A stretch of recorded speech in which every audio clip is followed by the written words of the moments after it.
Success the school के जिम्मेदारान की जानिब से लड़कियों की मेयारी तालीम और दीनी माहौल में तरबियत के लिए टोली चौकी और पुरानी हवेली ब्रांच में लड़कियों के लिए एक्सक्लूसिव स्कूल का क़याम अमल में लाया गया है। तो जल्दी करें, सही वक्त पर दुरुस्त फैसला लें और अपनी शहजादियों की तालीम के लिए सक्सेस द स्कूल का इंतखाब करें।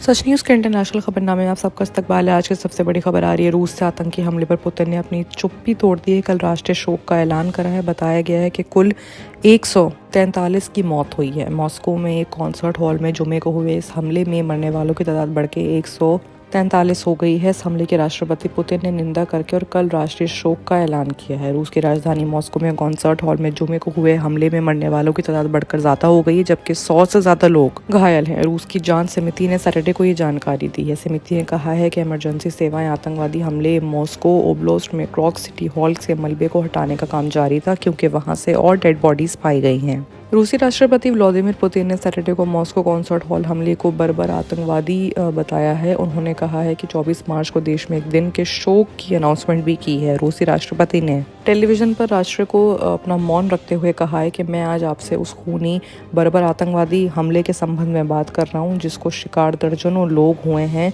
शांतिपूर्ण लोग भी थे। मैं 24 मार्च को राष्ट्रीय शोक दिवस घोषित करता हूं।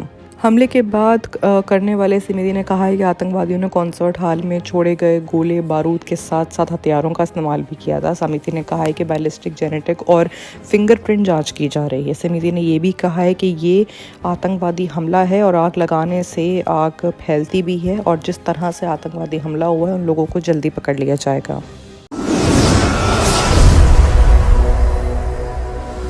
बात अगर अब करें दूसरी बड़ी खबर की, तो वो रशिया यूक्रेन वॉर से आ रही है, जहां पर 4 दिनों में रूस के यूक्रेन पर तीसरा बड़ा हवाई हमला है। पोलैंड की बॉर्डर में घुसी मिसाइल। रूस ने पिछले 4 दिनों में यूक्रेन पर तीसरा बड़ा मिसाइल हमला किया है। अधिकारियों का कहना है कि यूक्रेन की राजधानी कवी और लीव में संडे को तड़के भड़के पैमाने पर रूसी हवाई हमले किए गए हैं। इस बीच पोलैंड की सेना ने कहा है कि यूक्रेन में दागी गई मिसाइलों में से एक संडे को उसके हवाई क्षेत्र में घुस गई है। रूस ने पिछले 4 दिनों में यूक्रेन पर तीसरा बड़ा मिसाइल हमला किया है। अधिकारियों ने बताया है कि इससे काफ़ी ज़्यादा जान माल का खतरा भी है।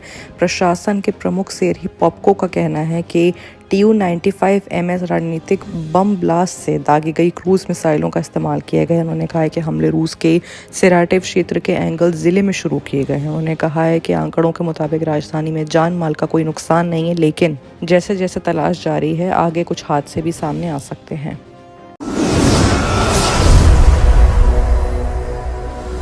बात अगर अब करें पाकिस्तान की, तो संकट से जूझ रहे पाकिस्तान के सामने IMF ने एक शर्त रखी है। मदद के लिए रोकना होगा तंबाकू का इलीगल बिजनेस।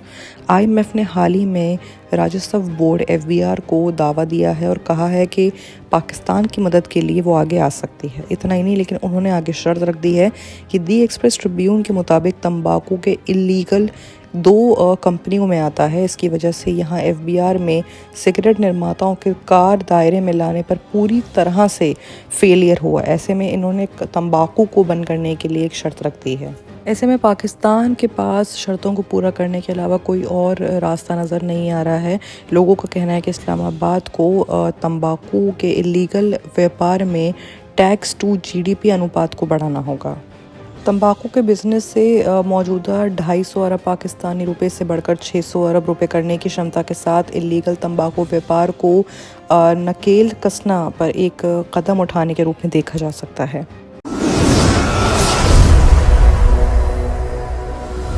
बात अगर अब करें अमेरिका की, तो अमेरिका में टेक्सास बॉर्डर पर हंगामा हुआ है। इलीगल आप्रवासियों से फेंसिंग उखाड़ी है और गार्ड्स पर हमले भी हुए हैं। टेक्सास ने विभाग और टेक्सास के पब्लिकली विभाग ने हालातों पर काबू पा लिया है और मरम्मत के लिए काम कर रहे हैं। टेक्सास गवर्नर ने कहा है कि सुरक्षा विभाग को इस क्राइम के काम में शामिल होने पर इलीगल तौर पर गिरफ्तार करने को कहा गया है। बता दें, अमेरिका में टेक्सास को थर्सडे को एक ड्रामेटिक हादसा हुआ है। हादसा किसी टीवी सीरियल से कम नहीं था। वहां पर इलीगल अप्रवासियों ने एक बॉर्डर के पास जाकर जबरन घुसने की कोशिश की है। इन लोगों ने बॉर्डर पर लगे तारों को उखाड़ दिया और सुरक्षा में तैनात लोगों को भी निशाना बनाया। ये लोग टेक्सास के एल पासो में विवादास्पद इलीगल विरोधी कानून के अदालत रोके जाने के बाद सामने आए हैं। इनके रुख के सामने टेक्सास नेशनल गार्ड्समैन भी कुछ वक्त तक के लिए खड़े रहे। उसके बाद उन्होंने गार्ड्स को भी मारा। फॉक्स न्यूज़ के टेक्सास की लॉ इन्फोर्समेंट से जुड़े सोर्सेज के हवाले से बताया गया कि हंगामा करने वाले समूह में 300 से ज़्यादा इलीगल लोग शामिल थे, जिनमें करीब 100 लोग गार्डों के पीछे धकेलने की कोशिश कर रहे थे। एक सैनिक पर हमला करने के आरोप में एक शख्स को गिरफ्तार कर लिया गया है। संपत्ति को नुकसान पहुंचाने और हमले के लिए आगे और भी गिरफ्तारियां हो सकती हैं। बाकी की तमाम खबरों के लिए देखते रहिए सच न्यूज़। सक्सेस द स्कूल के जिम्मेदारान की जानिब से लड़कियों की मेयारी तालीम और दीनी माहौल में तरबियत के लिए टोली चौकी और पुरानी हवेली ब्रांच में बच्चियों की तालीम और तरबियत के लिए एक्सक्लूसिव स्कूल का क़याम अमल में लाया गया है। ऐसे वालिदैन जो अपने बच्चियों की मेयारी तालीम और तरबियत के लिए किसी मेयारी तालीमी इदारा की तलाश में है, तो इस सिलसिले में पुरशिको इमारत और कुशादा क्लासरूम में आपकी बच्चियों की तालीम, तरबियत, हुस्न अखलाक, हिफ्ज़ कुरान करीम और स्पोर्ट्स के अलावा तालिबात की खवातीन अमले के जरिए निगरानी व हिफाजत का इत्मीनान बख्श माहौल है। तो जल्दी करें, सही वक्त पर दुरुस्त फैसला करें और सक्सेस द स्कूल का इंतखाब करें।